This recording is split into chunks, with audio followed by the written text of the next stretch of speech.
I called my neighbor, my girlfriend, when a guy got pushy. She took my hand, don't take it back.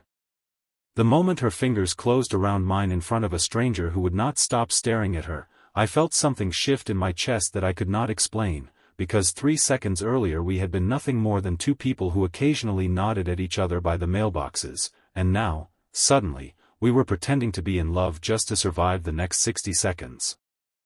If you believe in kindness, in second chances, and in the strange way life sometimes hands us exactly what we need disguised as a stranger's crisis, then stay with me until the end of this story, and if it moves you even a little, hit that like button, drop a comment telling me where you're watching from, share this with someone who still believes in real connection, and subscribe to this channel, because stories like this one are exactly why we're here. My name is Daniel, and 2 years ago I was the kind of man who had quietly given up on the idea that anything meaningful was still coming for me. I was 34, recently divorced, living alone in a modest apartment on the 3rd floor of a building that smelled faintly of old paint and instant coffee, and I had convinced myself that solitude was simply my permanent address now, not just my zip code.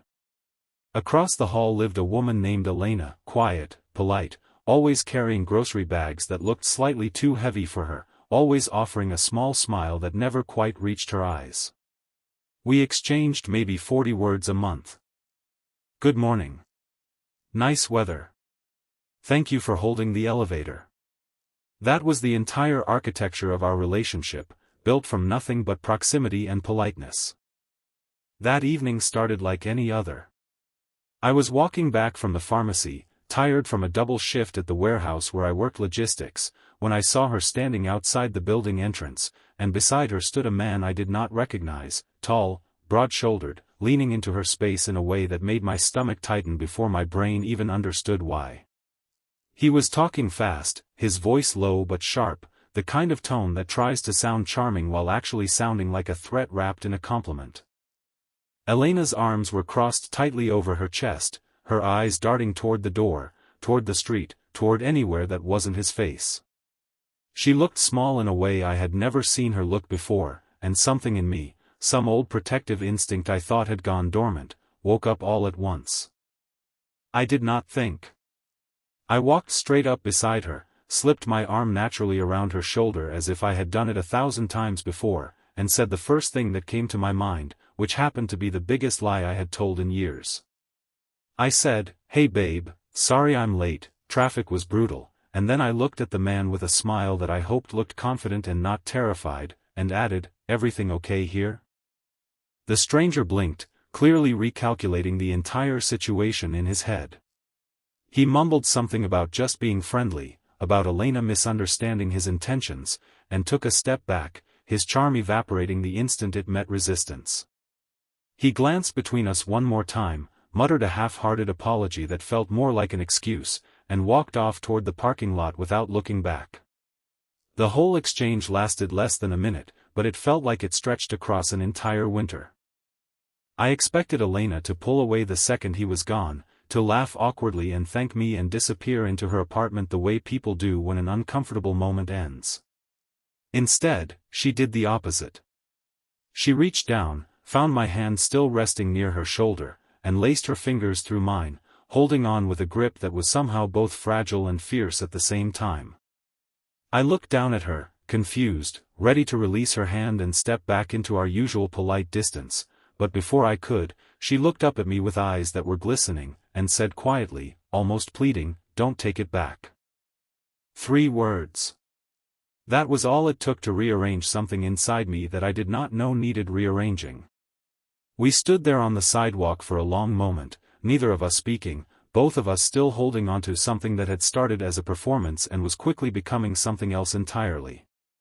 Eventually she asked if I wanted to come up for tea, her voice trembling slightly, and I said yes before I even finished processing the question. Inside her apartment, which was smaller than mine but warmer somehow, filled with plants and old photographs and the smell of cinnamon, she finally told me the truth. The man outside was someone she had matched with online weeks earlier, someone who had seemed kind in messages but had grown increasingly controlling once they met in person, showing up unannounced, questioning where she'd been, insisting they were already exclusive after 2 dates. She had been trying to end things for a week, but he kept appearing, kept pushing, kept making her feel like saying no clearly would somehow be the thing that finally set him off. She admitted, her voice barely above a whisper, that she had been scared to walk to her own door alone that night. I sat across from her, holding a cup of tea I barely touched, and felt an anger rise in me that surprised me with its intensity, not at her, but at every situation that makes a woman feel like fear is simply part of the price of independence. I told her she never had to explain herself to me, that I was glad I happened to be walking home at that exact moment, and that whatever she needed, even if it was just someone to occasionally pretend to be her boyfriend so a man would finally take no for an answer, I was there. She laughed at that, a real laugh this time, and said maybe pretending wasn't such a bad idea after all. What started as a favor slowly, quietly, became something neither of us expected. Over the following weeks, our 40 words a month became 40 minutes a day. She started leaving her door open when she cooked, inviting me in with nothing more than the smell of garlic and the sound of her radio. I started walking home the long way just so I would pass her window and see if her lights were on. We talked about our failed marriages, our tired jobs, our families who meant well but never quite understood us. She told me about growing up as the responsible daughter who never got to be scared out loud. I told her about the divorce that had left me convinced I was simply not built for lasting love. There were harder days too, days that tested whatever this new fragile thing between us was becoming. The man from that night did show up one more time, weeks later, parked outside the building, watching. I remember the fear in Elena's voice when she called me, and I remember running down 3 flights of stairs faster than I had moved in years. This time there was no pretending.